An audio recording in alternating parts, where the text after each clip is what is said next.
Good morning, everyone. It's Thursday, the 18th of September, and this is your news today. Coming up, we are live to Windsor Castle as the royals sit down for a lavish dinner with Donald Trump, plus the terrifying moment a man narrowly dodges an out-of-control car. Whoa. And Gout Gout mania. See the Ipswich sensation pull off what even Usain Bolt couldn't.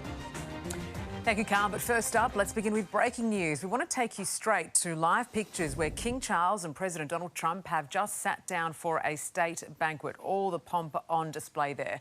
Let's go live to 9 Europe correspondent Jessica Millwood, who is outside Windsor Castle. Jess, the King has stood up to make a speech. The King, the Queen, the President and the First Lady are all seated now, and if we do show you that live shot, Sarah, you can see the King is making that speech around that 47-metre long adorned table inside Windsor Castle.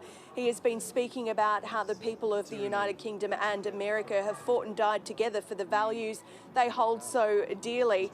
He is saying that I can't help but think what our forebears would think of this relationship today.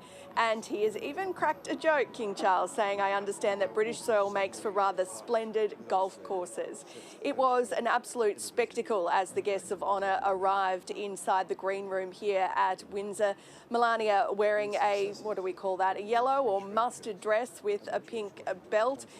Queen Camilla wearing royal blue like she did earlier in the day. And of course, the Princess of Wales absolutely is stunning in a couture British designed gown.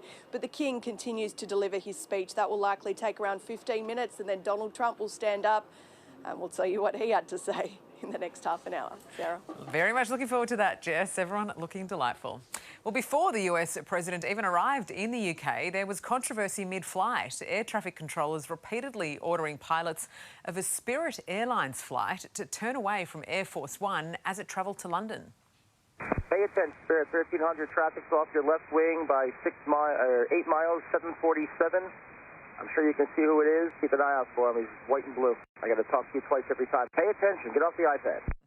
The airline says it followed all procedures from air traffic control.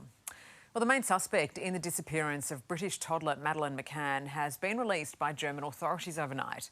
Christian Brueckner was in jail for an unrelated crime and was driven away by his lawyer. Prosecutors have failed to find enough evidence to charge him in the McCann case. A hair-raising near miss for this man at a Nebraska petrol station, narrowly dodging a car as it veered out of control and flipped on its side. Extraordinary vision. CCTV then capturing the man walking over to help the driver. Both, by some miracle, only suffered minor injuries. Unbelievable. Brandon Smith will appear in court this morning over allegations of drug dealing and insider information, as his former teammate Victor Radley also lands himself in hot water. Today's Jack Hahn has more. Jack, good morning to you. Yeah, Carl, good morning to you. This morning, the Roosters suggesting to Victor Radley that he should look around for other options in the NRL and in the Super League after his name popped up in police allegations tabled to a Queensland courtroom. That court in Southport is where Brandon Smith is expected to be appearing later this morning. He will be formally charged with several offences, and police will claim in court that he was involved in drug dealings and passing on insider information relating to who was starting out in a footy game. Carl. All right, Jack, thank you. Sarah. A new elevated viewing zone will be built for footy fans to catch a better look at this year's grand final parade. Let's go live to Today Melbourne reporter Stephanie Wacklewick. Steph, good morning to you. There'll also be some entertainment. Yeah, there will, Sarah. The new precinct to be built here at Birrarungma will double as an entertainment zone. So there'll be DJs and live performers pumping up the crowd from 9 a.m. There'll also be Dodgem cars and laser engraving where fans can get their Sharons personalised. Now, 200,000 footy diehards are expected to turn out for this year's grand final parade. It will follow the same path as last year.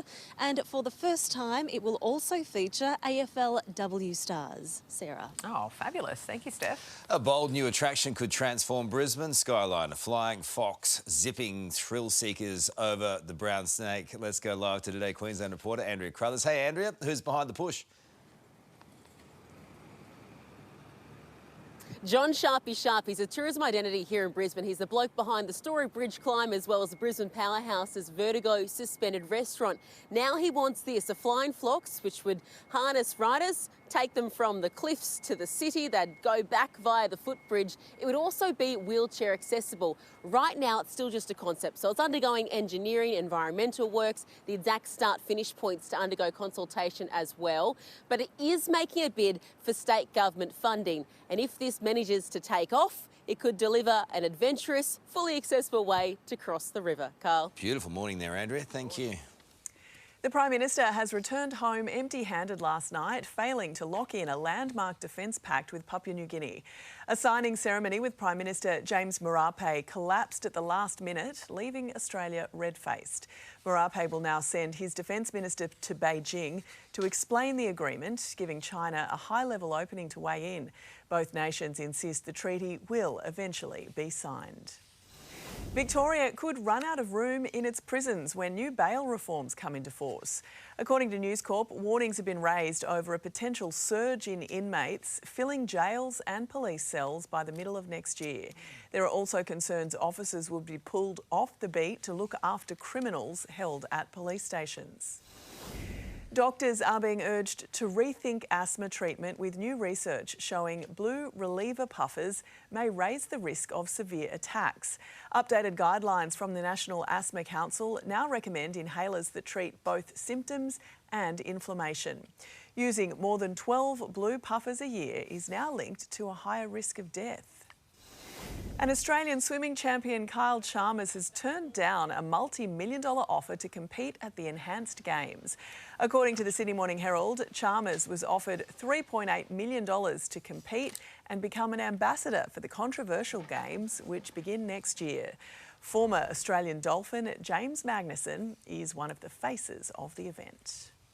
Well, Australian teen prodigy Gout Gout has pulled off a feat even the great Usain Bolt couldn't match in his first World Athletics Championships appearance. A 17-year-old sprinter charging into the 200-metre semi-finals with a third-place finish in the heats.